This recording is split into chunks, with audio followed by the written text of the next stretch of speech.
तो पाकिस्तान सख्ती से पेश आने की कोशिश कर रहा है। इसे देखिए। हमने जीबी न्यूज के राष्ट्रीय संवाददाता विल गॉडर्ड को पाकिस्तानी उच्चायोग भेजा, ये जानने के लिए कि ऐसा क्यों हो रहा है। तो यहाँ जीबी न्यूज से विल गॉडली हूँ। मैं बस जानना चाहता हूँ कि क्या यहाँ कोई है जिससे मैं शब्बीर अहमद के बारे में बात कर सकता हूँ। शबीर, पाकिस्तान उसे क्यों नहीं ले रहा? कृपया बाहर प्रतीक्षा करें। आपको क्यों लगता है कि पाकिस्तान उसे वापस नहीं लेना चाहता? मुझे नहीं पता। क्या मैं आपसे शब्बीर अहमद के बारे में पूछ सकता हूँ? आप अभी अभी हाई कमीशन से बाहर आए हैं। मैं जानना चाहता हूँ कि पाकिस्तान उसे वापस वहां प्रत्यर्पित किए जाने से क्यों इनकार कर रहा है। माफ कीजिए।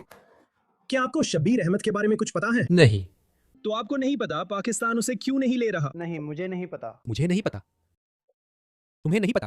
मीरा, क्या ये सही है कि आप अपने ही उन अपराधियों को वापस लेने से इनकार करते हैं जो विदेश में हैं? हमें कुछ भी नहीं पता। ठीक है, तो आप में से जो लोग नहीं जानते कि शबीर अहमद कौन है, मैं आपको थोड़ा सा संदर्भ देता हूँ। मुझे लगता है कि आप जानते हैं।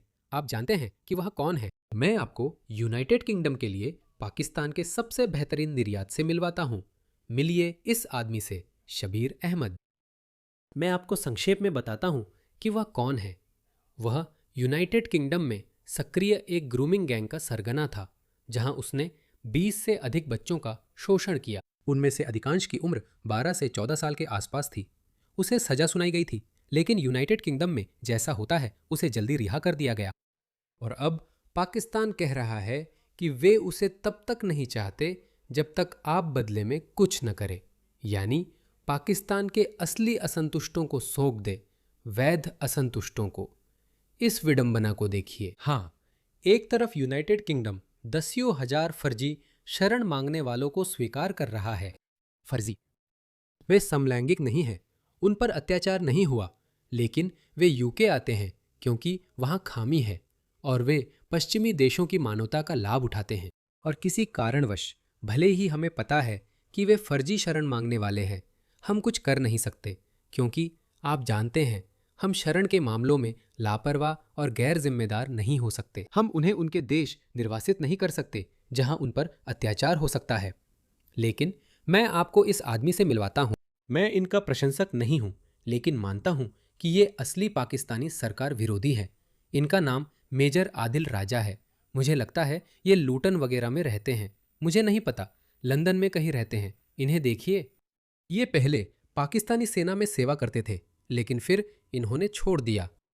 पाकिस्तानी सरकार कहती है कि इन्होंने बगावत कर दी, जबकि ऐसा नहीं है। देखिए, असल में वे यूके में हैं।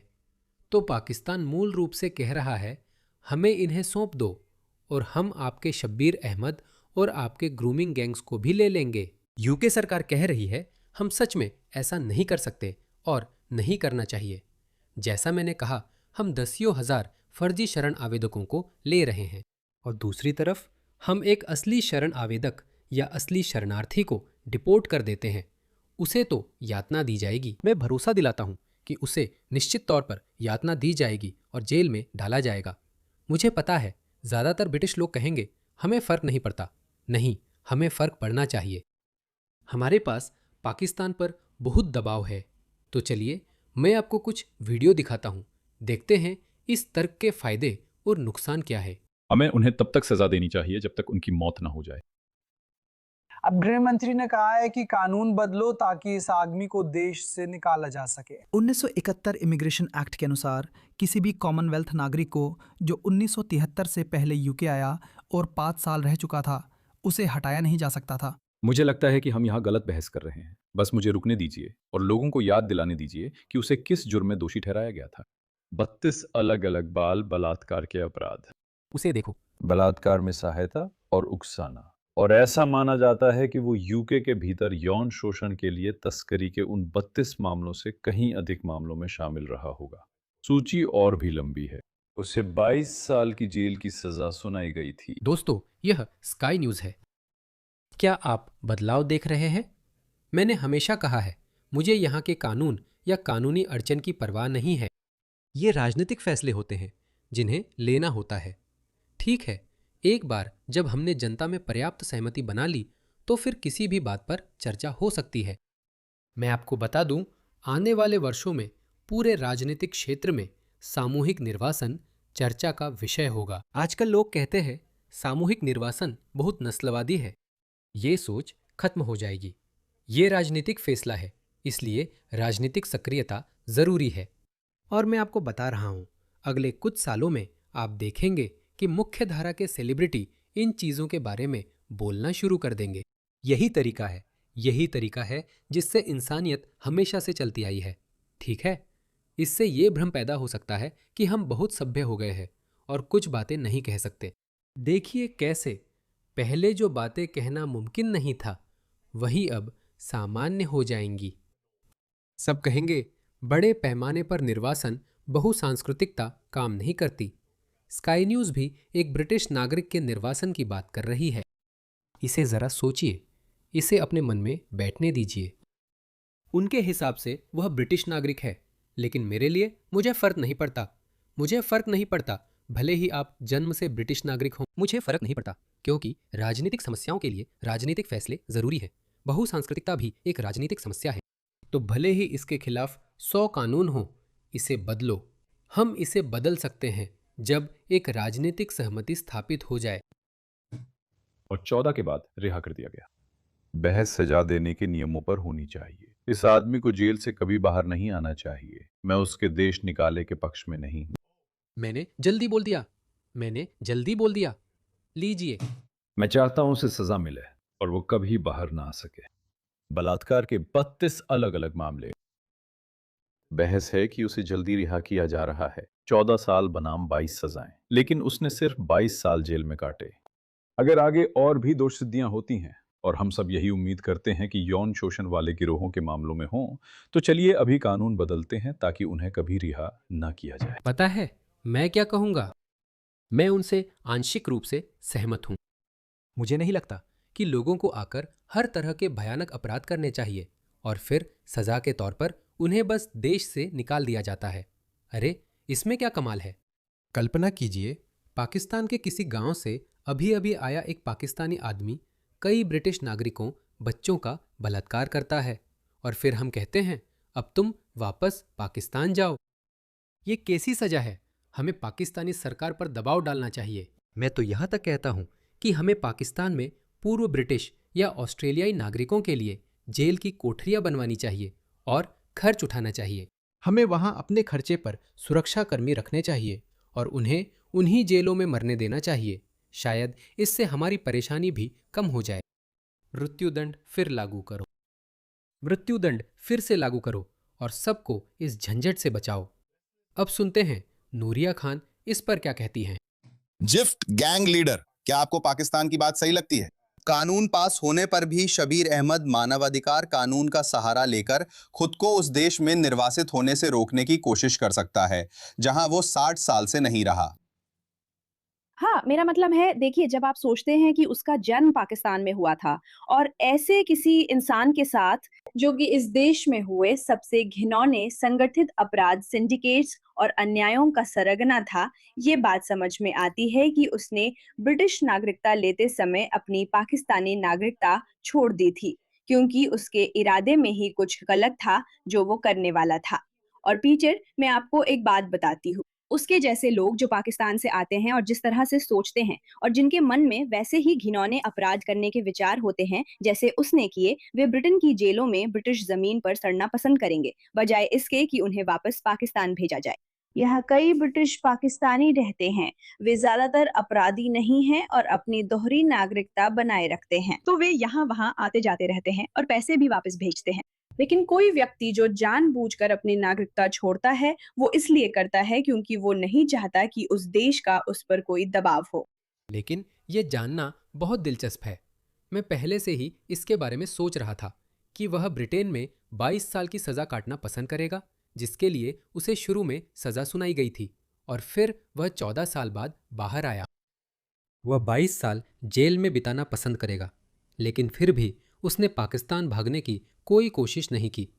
क्या वे पाकिस्तान से इतना नफरत करते हैं? फिर भी वे पाकिस्तान जिंदाबाद के नारे लगाते हैं। फिर भी वे हमेशा ब्रिटेन के मुकाबले पाकिस्तान को चुनते हैं। ये लोग बेहद पागल है। जितना जल्दी इनसे छुटकारा मिले उतना बेहतर है। आपको क्या लगता है कि इस समय शबीर अहमद की जिस तरह से सुरक्षा की जा रही है उसके बारे में? उसकी सुरक्षा में बहुत सारा करदाताओं का पैसा खर्च हो रहा है उसे सुरक्षित रखने के लिए, यह सुनिश्चित करने के लिए कि वो अलग-अलग जगहों पर जा रहा है और उदाहरण के लिए रॉचडेल में नहीं है। ये टैक्स पेयर्स के लिए एक खर्च है। अगर खतरा बहुत ज्यादा माना जाता है तो उसे नई पहचान भी दी जा सकती है और साफ है बहुत से लोग हैं जो उससे दूरी बनाना चाहते हैं। साफ है बहुत से लोग हैं जो उसके किए हुए काम को उजागर करना चाहते हैं। क्या आपको लगता है कि ये करदाताओं के पैसे का अच्छा इस्तेमाल है? और क्या आपको लगता है कि मुस्लिम समुदाय यानी उसका अपना समुदाय उसे और ज्यादा अलग कर सकता है और इस मामले को और ज्यादा उजागर कर सकता है? नहीं, बिल्कुल नहीं। मुझे लगता है कि ये करदाताओं के पैसे की पूरी तरह से बर्बादी है। ब्रिटिश संसाधनों को इस आदमी की निगरानी करने या उसे नई पहचान देने और ये सुनिश्चित करने वाली सुरक्षा व्यवस्था पर इतना पैसा खर्च करने की क्या जरूरत है, जबकि वो सार्वजनिक सुरक्षा के लिए निश्चित रूप से खतरा है। और मुझे लगता है कि ये उन सभी पीड़ितों के लिए एक बड़ा अपमान है, जिन्हें ये भरोसा दिलाया गया था कि उसकी रिहाई के बाद असल में उसे जल्दी रिहा किया जाना ही अपने आप में एक समस्या है। रिहाई के बाद देश से निकालने की बात कही गई थी। अगर ये संभव नहीं था, तो पीड़ितों को भरोसा क्यों दिलाया गया? मैं कहना चाहती हूँ कि उस पर 24 घंटे निगरानी के बावजूद वो देश के लिए खतरा है, क्योंकि पाकिस्तानी समुदाय के ज्यादातर लोगों को उसे बहिष्कृत करना चाहिए और मुझे उम्मीद है वे ऐसा करेंगे। वे ऐसा नहीं करते। मुद्दा ये है, अगर लेबर पार्टी उसे देश से निकालने पर पाकिस्तानी समुदाय को नाराज करने से डरती है ताकि चुनाव के दिन उन्हें सजा न मिले, तो ये पाकिस्तानी समुदाय के बारे में क्या कहता है? वे उनसे नफरत करते हैं। वे नफरत करते हैं। हम भी उस अपराधी से उतनी ही नफरत करते हैं जितनी आप करते हैं। हर समुदाय में कुछ बुरे लोग होते हैं, फिर आप उनका समर्थन क्यों कर रहे हैं? लेबर पार्टी को क्यों डर है कि अगर वे पाकिस्तान पर सख्ती करते हैं तो ब्रिटेन में पाकिस्तानी समुदाय उन्हें सजा देगा? समाज का एक छोटा सा हिस्सा होगा, और मैं छोटा शब्द बहुत हल्के में कह रही हूँ, जो नहीं मानता कि उसने कुछ गलत किया है। उसी तरह के लोग जैसे वो खुद हैं। वे नेटवर्क ब्रिटिश धरती पर रहते हुए उसे बचाने की हर कोशिश करेंगे। मुझे लगता है हमें उसे एक उदाहरण बनाना चाहिए। हमें पाकिस्तान के खिलाफ हमारे पास जो भी दबाव है उसका इस्तेमाल करना चाहिए, और हमारे पास काफी कुछ है। हाँ, मुझे लगता है ये बहुत अच्छा तर्क है। एक और बात कहूं, मुसलमान अक्सर कहते हैं कि यह एक छोटा अल्पसंख्यक है और हमें कुछ लोगों के कामों पर नहीं आका जाना चाहिए। सच में? तो फिर ऐसा क्यों है कि मुसलमान हमेशा अपने बुरे लोगों के साथ खड़े रहते हैं? इसे देखिए, वे हमेशा अपने बुरे लोगों का साथ क्यों देते हैं? क्या आपको ये 2 नर्सें याद हैं? ये 2 नर्सें थीं जो अपनी देखरेख में मौजूद यहूदी मरीजों को मारने की डींग मार रही थीं। इन सभी मुसलमानों को देखिए, सिर्फ अलग अलग प्रमुख मुसलमान ही नहीं, बल्कि मुस्लिम समूह भी। मुस्लिम वोट भी उनके साथ था। इसे देखिए, यहाँ पर जैसे दर्जनों मस्जिदें हैं। उइगर मुस्लिम्स ऑस्ट्रेलिया के समर्थन में खड़े हो, फिलिस्तीन के समर्थन में खड़े हो। इन सभी लोगों ऑस्ट्रेलियन मुस्लिम टाइम्स या University of New South Wales Muslim students association, ये सब उनके साथ खड़े रहेंगे। जब पकड़े जाते हैं या दबाव पड़ता है तो वे खुद को पीड़ित दिखाते हैं। कृपया कुछ लोगों के आधार पर सबका न्याय न करें। क्या वो कुछ लोग हैं? समझ गया, ठीक है। मुझे एक और उदाहरण याद आया। आपको मैनचेस्टर के वे 2 भाई याद हैं? हमने कहा था कि मुसलमान उनका साथ देंगे। आपको पता है उन्होंने तब क्या किया था? मुसलमान उनके बचाव में सामने आए। जबकि ये वीडियो जब चलाए जा रहे थे तब सब ने ये वीडियो देखे थे। जब ये दोनों भाई उन पुलिस अधिकारियों को पीट रहे थे जो असल में उस जगह पर पहुंचे थे जब वे एक और मुसलमान की मदद कर रहे थे जिसे पहले इन्हीं दोनों भाइयों ने पीटा था। फिर भी उन्होंने किसी भी सिद्धांत का साथ नहीं दिया। उन्होंने अपनी मुस्लिम पहचान का साथ दिया क्योंकि उन्होंने इसे ब्रिटिश राज्य बनाम मुस्लिम उम्मा के रूप में देखा। इस उम्पा लुम्पा को देखो, इस जोकर को देखो। मैं पुलिस अधिकारियों के खिलाफ तुरंत कार्रवाई चाहती हूँ। उनमें से हर एक जो मैनचेस्टर एयरपोर्ट की घटना में शामिल था, उन सभी को तुरंत गिरफ्तार किया जाए, निलंबित किया जाए, मुकदमा चलाया जाए और जेल भेजा जाए। उन सभी अधिकारियों को तुरंत गिरफ्तार किया जाना चाहिए। अगर ऐसा नहीं हुआ तो हम प्लान बी पर जाएंगे और आप बड़े विरोध प्रदर्शन देखेंगे। मैं आपको वादा करता हूं, ऐसे विरोध प्रदर्शन जो आपने पहले कभी नहीं देखे होंगे।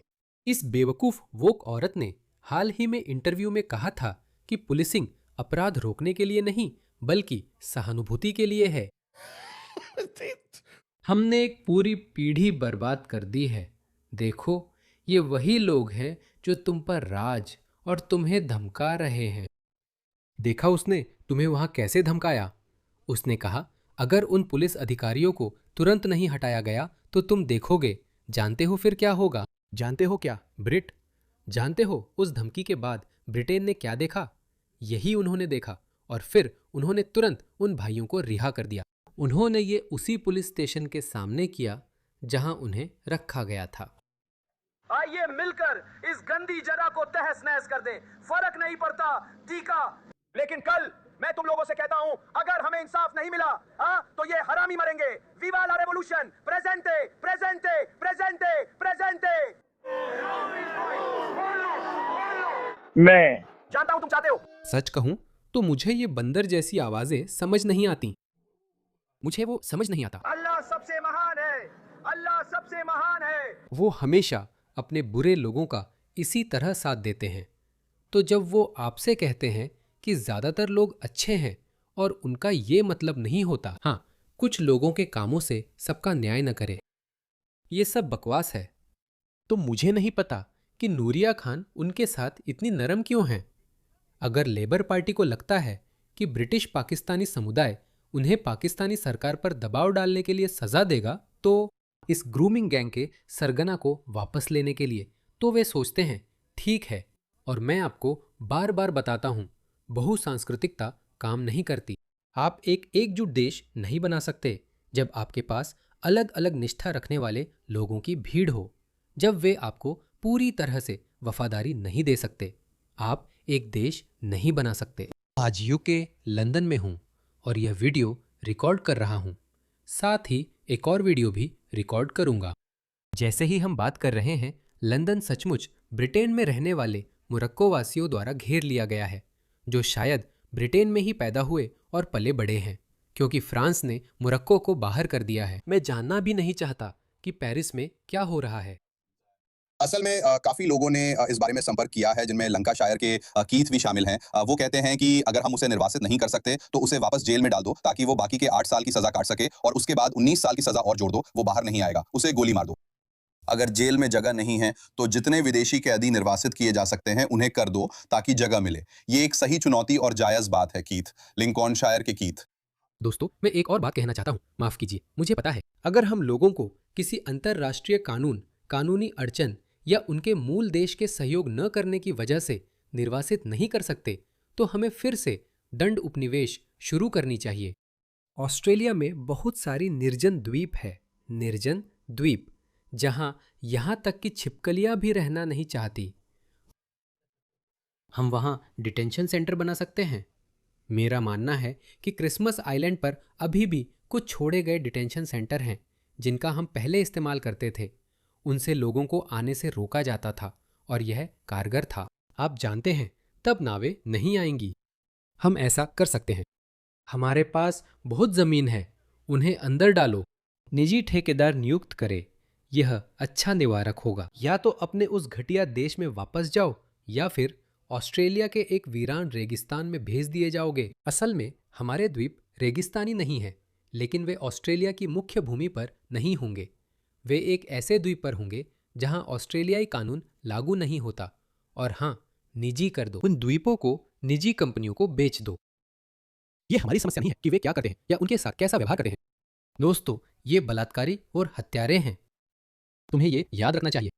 अगर वो इस देश में 3 या 4 साल बाद आया होता तो उसे बहुत आसानी से देश से निकाल दिया जाता। मैं बस ये जानना चाहता हूं कि आपके हिसाब से ब्रिटिश सरकार को शबीर अहमद जैसे लोगों के मामले में कितनी सख्ती दिखानी चाहिए, क्योंकि अगर आप जानते हैं, क्या कोई प्रतिबंध लगाए जाएंगे? व्यापार संबंधी समस्याएं? मेरा मतलब है, क्या इसे कूटनीतिक तरीके से सुलझाया जा सकता है? इस पर आपका क्या विचार है, नूरिया? देखिए, जाहिर है हम लेबर सरकार के साथ भी काम कर रहे हैं और इसमें निश्चित रूप से ये सवाल उठेगा कि वे इस्लामाबाद के साथ कितनी सख्ती से बातचीत करना चाहेंगे। और हमारे पास एक मुस्लिम गृह मामलों की मंत्री भी है, शबाना महमूद, जिन्होंने करीब 13 छोटे अफ्रीकी देशों को ब्लैकलिस्ट में डाल दिया, जबकि ब्रिटेन को उन गरीब उप सहारा अफ्रीकी देशों से मुश्किल से इतने शरण मांगने वाले आते हैं। अब ठीक है, उन्हें उस सूची में डाल दो, लेकिन उन्होंने पाकिस्तान को छोड़ दिया, जो इन फर्जी शरण मांगने वालों का मुख्य स्रोत है। ब्रिटेन में किसी भी दूसरे देश की तुलना में सबसे ज्यादा शरण मांगने वाले पाकिस्तान से आते हैं। कई ब्रिटिश पाकिस्तानियों के बीच उनका महत्वपूर्ण चुनावी समर्थन रहा है, लेकिन मुझे लगता है कि ये समय है अपनी ताकत दिखाने का और जो आपके पास प्रभाव है उसका इस्तेमाल करने का और उसे नजीर बनाने का, क्योंकि हम देखते हैं कि पाकिस्तान एक बहुत ही समस्याग्रस्त देश है जब सामान्य इमिग्रेशन के दुरुपयोग की बात आती है, जैसे कि स्टूडेंट वीजा का दुरुपयोग करके शरण का दावा करना, स्टूडेंट वीजा का दुरुपयोग, फिर डिपेंडेंट्स को लाना और समलैंगिक होने के नकली आधार पर शरण के दावे करना, और ये सब कुछ हो रहा है। ऐसा लगता है कि हर पाकिस्तानी समलैंगिक है। पृष्ठभूमि में, लेकिन जैसा कि मैंने कहा, उसने अपनी नागरिकता छोड़ दी और फिर जिस स्तर पर उसने अपराध किए वो दिखाता है कि इसके पीछे एक इरादा था। उसका इरादा था, मैंने बढ़त पा ली है, उसे कानूनी सलाह मिली थी कि वे तुम्हें वापस नहीं भेज सकते। मुझे लगता है कि ये ब्रिटेन पीड़ितों और जनता के लिए अच्छा होगा, ताकि दिखे कि जरूरत पड़ने पर ब्रिटेन अपनी ताकत दिखा सकता है और उसे वापस भेज सकता है। जो लोग यहाँ आकर पासपोर्ट फाड़ कर सोचते हैं कि अब वे सिर्फ ब्रिटिश सरकार की समस्या हैं, वे फिर ऐसा करने से पहले 2 बार सोचेंगे। बहुत बहुत धन्यवाद नूरिया खान, पत्रकार और पॉडकास्ट होस्ट। इसमें बहुत कुछ है। ब्रिटेन को सख्ती दिखानी होगी और फोन भी उठाना पड़ेगा, लेकिन एंडी बर्नम की वोक लेफ्टी सरकार कुछ नहीं करेगी। उनका हनीमून पीरियड 48 घंटे के अंदर ज्यादा से ज्यादा 2 हफ्ते में खत्म हो जाएगा। उनका हनीमून पीरियड खत्म हो जाएगा, लेकिन अगर वह जरा भी समझदार या ब्रिटेन के प्रति वफादार होते तो वह फोन उठाते, डोनाल्ड ट्रंप को कॉल करते और कहते, हे डोनाल्ड ट्रंप, आपकी बड़े पैमाने पर निर्वासन की नीति सही है। अब हम इन बलात्कार गिरोहों को वापस पाकिस्तान डिपोर्ट करना शुरू करने जा रहे हैं और हम उन पर दबाव बनाएंगे। हम रेमिटेंस पर बैन लगाएंगे। ब्रिटेन 4.5 बिलियन भेजता है। पिछले वित्तीय वर्ष में ब्रिटिश पाकिस्तानियों ने पाकिस्तान को 4.5 बिलियन डॉलर भेजे। पाकिस्तान एक तीसरी दुनिया का गरीब देश। मैं फिर पूछता हूँ, क्या पाकिस्तान जो गरीब तीसरी दुनिया का देश है, यूके से कुछ बाल यौन अपराधियों के लिए अरबों डॉलर का बलिदान देगा? नहीं। लेकिन अगर वो भी काफी नहीं है, क्योंकि पाकिस्तान सोचता है कि उसके पास दबाव बनाने की ताकत है, वे ब्रिटिश सरकार पर दबाव डाल रहे हैं कि मेजर आदिल राजा को पाकिस्तान लौटाए। जैसा मैंने कहा, मुझे फर्क नहीं पड़ता। मुझे यकीन है कि कई ब्रिटिश लोगों को फर्क नहीं पड़ता, लेकिन हम अपने मूल्यों पर समझौता नहीं करेंगे। डोनाल्ड ट्रंप को फोन करो और कहो, जानते हो क्या आप भी उनके अभिजात वर्ग पर वीजा प्रतिबंध लगाएंगे? क्या आप भी रेमिटेंस पर बैन लगाएंगे? जानते हो, ट्रंप ये खुशी खुशी कर देंगे। वो कहेंगे, हाँ, आखिर कोई है जो मुझसे अवैध प्रवास पर सहमत है, क्योंकि ट्रंप जानते हैं यूरोप कैसे इन बर्बर लोगों से बर्बाद हो रहा है। मुझे नहीं लगता एंडी बर्नम ऐसा करेंगे। इसलिए दोस्तों, हमें राजनीतिक सहमति बनानी होगी और तय करना होगा कि अब बस बहुत हो गया। हम अब इस बकवास को और बर्दाश्त नहीं करेंगे। डिपोर्ट करो,